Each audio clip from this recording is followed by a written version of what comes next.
Kembali lagi di channel Petualangan Catur Blitz, channel yang membahas catur kurang dari 10 menit. Jika ini adalah pengalaman pertama Anda di channel ini, segera tekan tombol subscribe supaya Anda tidak ketinggalan video-video menarik selanjutnya.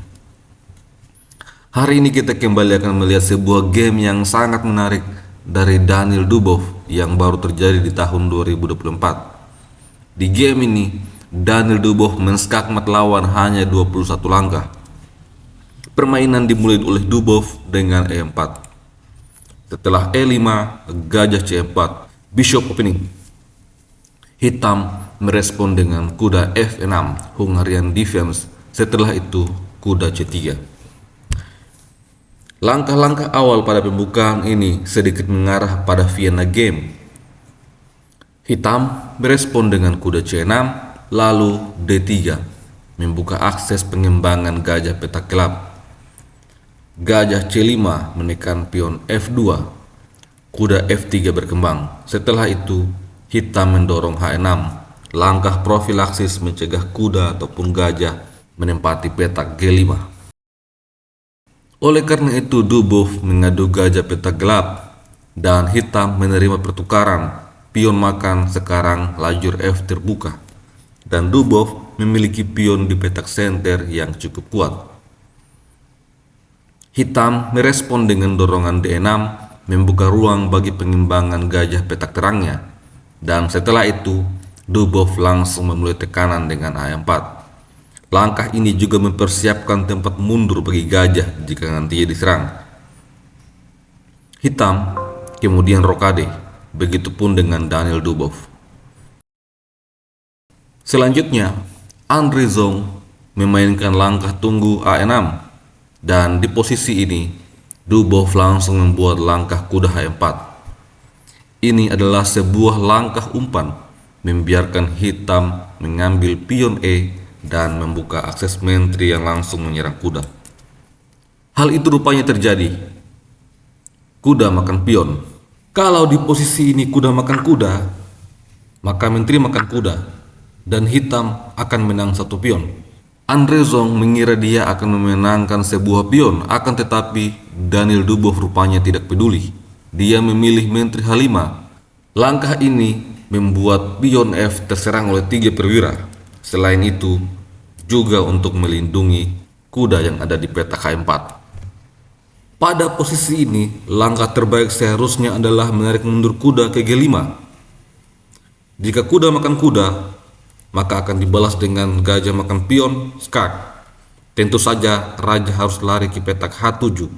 Setelah itu, pion makan kuda. Ancaman selanjutnya adalah menempatkan kuda di petak G6. Jika misalnya hitam memainkan langkah pengembangan gajah D7, maka kuda G6 dan benteng akan segera hilang. Kita kembali pada permainan sesungguhnya. Serangan ini membuat hitam mengalami kepanikan. Dia menarik mundur kuda ke F6 dengan maksud untuk menyerang menteri. Akan tetapi, Daniel Dubov langsung mengeliminasi kuda. Sebuah pertukaran pengorbanan yang memaksa hitam untuk mengambil benteng dengan menteri, karena jika tidak, maka struktur pionnya akan rusak.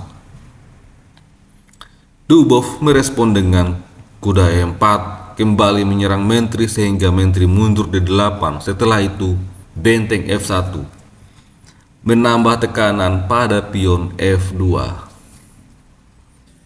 Pada posisi ini, langkah terbaik adalah mendorong D5, tetapi akan dibalas dengan kuda F6 skak. Jika pion makan kuda, maka akan dibalas dengan menteri makan pion. Setelah pion makan gajah, kuda F5 mengancam skakmat. Gajah makan kuda dibalas dengan benteng makan gajah. Jika langkah pion makan pion dilakukan, akan dibalas dengan benteng H5. Ancaman skakmat tidak akan bisa dihentikan.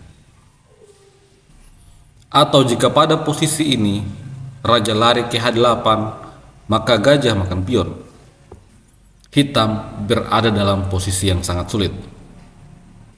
Kita kembali pada permainan sesungguhnya. Melihat baris pertahanan yang semakin kocar-kacir, Andrew Zong mencoba menarik mundur kuda untuk membantu pertahanan, tetapi gajah makan pion skak.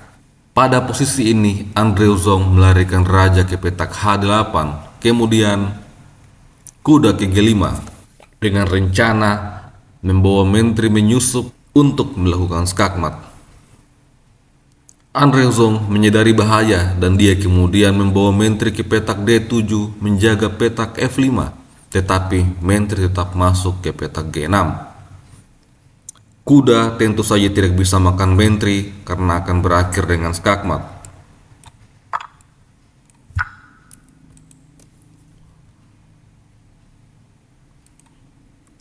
Oleh karena itu, menteri ke F5 mencegah skakmat terjadi. Namun hal ini menyebabkan menteri mati secara sia-sia. Benteng makan menteri. Setelah itu, gajah makan benteng dan menyerang menteri. Daniel Dubov langsung mengambil gajah. Kembali, jika di posisi ini kuda makan menteri, maka kuda G6 adalah skakmat. Oleh karena itu, Andrew Zong memilih pion makan kuda. Setelah itu, menteri mundur ke petak H3. Kalau sekarang pion makan kuda, maka menteri makan pion adalah skakmat. Olehnya itu, hitam mencoba dengan G4 menyerang menteri, tetapi setelah kuda G6, maka ini adalah double skakmat. Daniel Dubov menunjukkan kita cara menyerang tanpa henti dan bertubi-tubi yang luar biasa. Sampai jumpa lagi pada video selanjutnya. Salam Games Lunasumus.